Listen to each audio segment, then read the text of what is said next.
A packed stadium, a rainy night, and a single sizzling patty on a portable grill. You can smell the char, hear the hiss, and watch a skeptical diner take the first bite. It looks, smells, and behaves like meat, yet it is made from plants. That moment is where the drama of modern food begins. Behind that bite is a company that set out to remake one of humanity's oldest industries. This is not a story of gentle reform. It is a high-stakes experiment in taste, science, and culture. We meet Ethan Brown in AD 2009, a founder with a conviction: the global appetite for meat is unsustainable. He saw a future where a plant could stand in for a steak without compromise.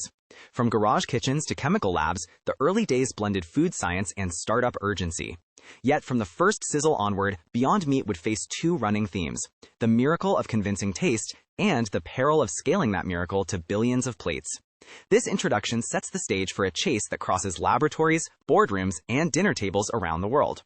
The question that follows is simple and brutal. Can a company built on taste and mission survive the business of feeding the planet? Ethan Brown left the energy and sustainability world with a belief that food could be the next front in climate and public health change.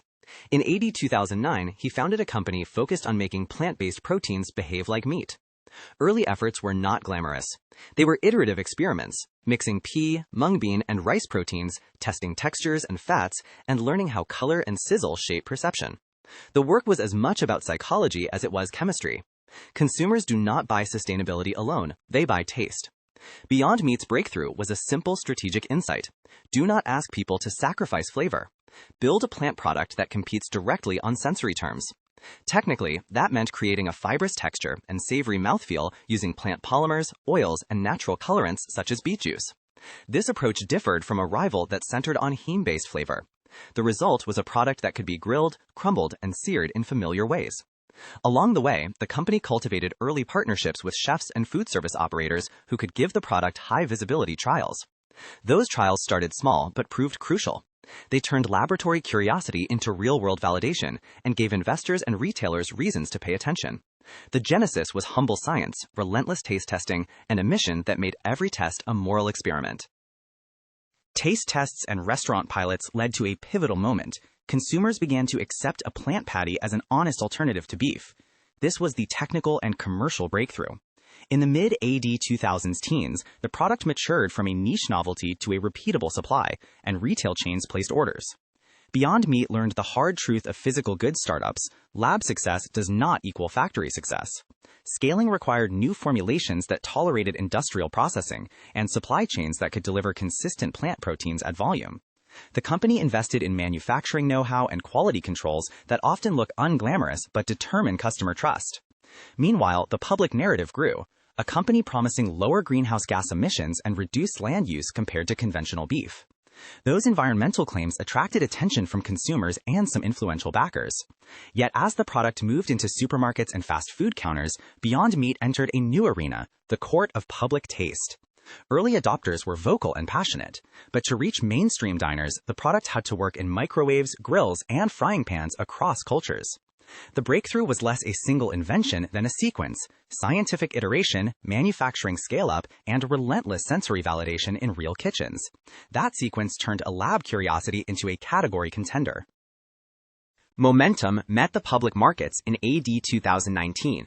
Beyond Meat went public on a major exchange, becoming a symbol of a broader environmental and consumer food movement. The IPO was a cultural event as much as a financial one. Everyday investors, environmentally minded consumers, and Wall Street speculators suddenly had aligned interests. For a moment, the narrative seemed irresistible: a beloved product with a mission that could disrupt an enormous industry. That surge generated capital, awareness, and blistering growth in retail and food service channels. But it also created new pressures. Public markets demand quarterly numbers, growth curves, and margins. The company that once measured success in taste test conversions now had to manage inventory forecasting, promotional pricing, and investor expectations. High visibility makes product flaws and supply missteps louder. Retail returns, retailer promotions, and elevated marketing spend became part of the day-to-day story. This chapter in the company's life shows how an evangelical consumer movement collides with the cold metrics of public finance. The surge bought scale and raised the stakes for every subsequent decision. Success revealed structural vulnerabilities. First, pricing. Beyond Meat's products often carried a premium compared with animal proteins. That premium was justified by R&D costs and branding, but mainstream consumers are price-sensitive, especially in large-volume categories. Second, production. Ramping manufacturing at food scale exposed supply chain fragility, volatile raw material prices, packaging shortages, and distribution complexity. Third, the hype trap. When every article declares a product the future, expectations compress into a narrow window. The company faced a brutal timeline: deliver rapid top-line growth while moving towards sustainable margins, or watch sentiment sour. Competition intensified from rivals with different technical approaches and deep pockets. Regulators and incumbent industries pushed back with political and market counterpressure. Internally, leadership decisions about where to prioritize, international expansion, retail penetration, or food service partnerships, produced trade-offs that were costly. Critics pointed to uneven profitability and promotional dependence as existential signals. But these errors were not fatalism. They were the predictable friction of scaling a novel product in a legacy industry. The missteps forced hard choices that would shape the company's next phase. Faced with market pressure, the company pivoted in several directions. Product diversification became central, beyond burgers into ground meat alternatives, sausages, and other formats designed for different culinary use cases. That technical diversity aimed to broaden occasions where consumers would choose plants over animals. The company also rethought manufacturing footprint and supplier relationships to lower costs and improve reliability. On the commercial side, smarter deals with restaurants and packaged goods partners reduced promotional churn and built recurring demand. Marketing shifted from simple mission messaging to pragmatic taste demonstrations: how the product cooked, how it fit family meals, and where it saved cooks time. Not every pivot paid off overnight, but the discipline was clear: win by being useful in everyday cooking, not only by being philosophically attractive. The company kept investing in R&D to improve texture and reduce dependence on expensive ingredients. The pivot was a lesson in humility. Innovation rarely ends at product-market fit. It continues as the company learns to deliver margin, service, and consistency at scale. After the initial euphoria, reality set in. Revenue growth still mattered, but profitability and unit economics became the measuring stick for long-term survival.